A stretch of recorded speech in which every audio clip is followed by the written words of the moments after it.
Salut à tous les Gators. Aujourd'hui, on va parler d'un méchant que j'aime tout particulièrement dans l'univers de Stargate, qui est nul autre que Anubis. Dans cette vidéo, nous verrons tout le parcours et l'ascension en puissance de ce Goa'uld, si apprécié par un grand nombre de fans.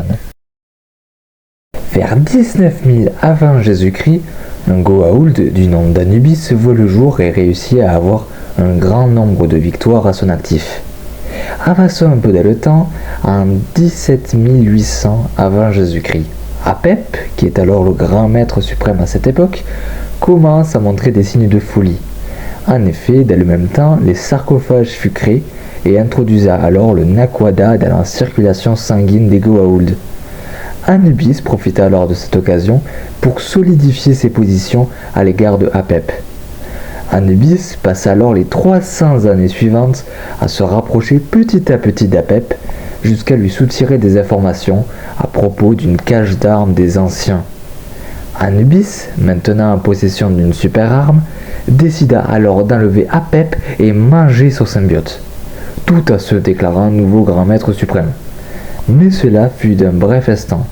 En effet, Ra et les autres Goa'uld, qui étaient alors les vassaux de Apep, décidèrent de s'allier pour vaincre Anubis pendant 3 siècles.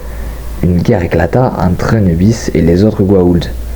À la fin de cette guerre, Ra sortit vainqueur et Anubis fut vaincu et disparut, ce qui amena les Goa'uld à croire qu'il était mort. Alors exilé, Anubis accéda à la technologie des anciens et en profita pour faire l'ascension en cachant sa véritable identité à Oma Dessala, parce que why not?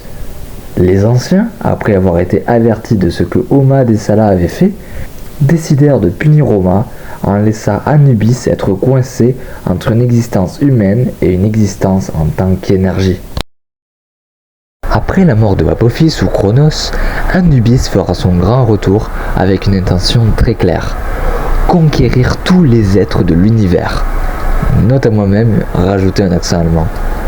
Anubis commença avec sa première action, qui est de se faire réintégrer dans le Haut Conseil des Grands Maîtres Goa'uld, duquel il s'était fait autrefois chasser.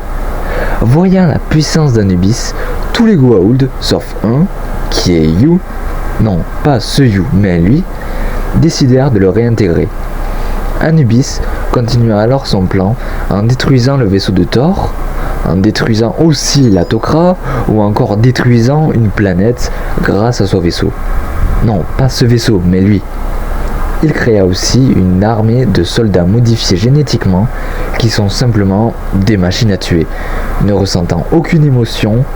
Son ascension se stoppa net avec sa dernière offensive sur la Terre, qui se conclua par la destruction de sa flotte, de son vaisseau et par la même occasion de son enveloppe humaine.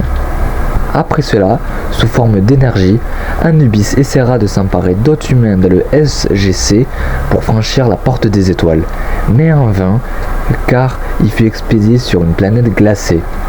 Dans sa dernière tentative de détruire l'univers, Anubis essaiera de s'emparer de l'arme de Dakara, qui peut tout aussi bien créer la vie que la détruire, mais échoua et se retrouva confronté à Oma Dessala, qui le stoppa.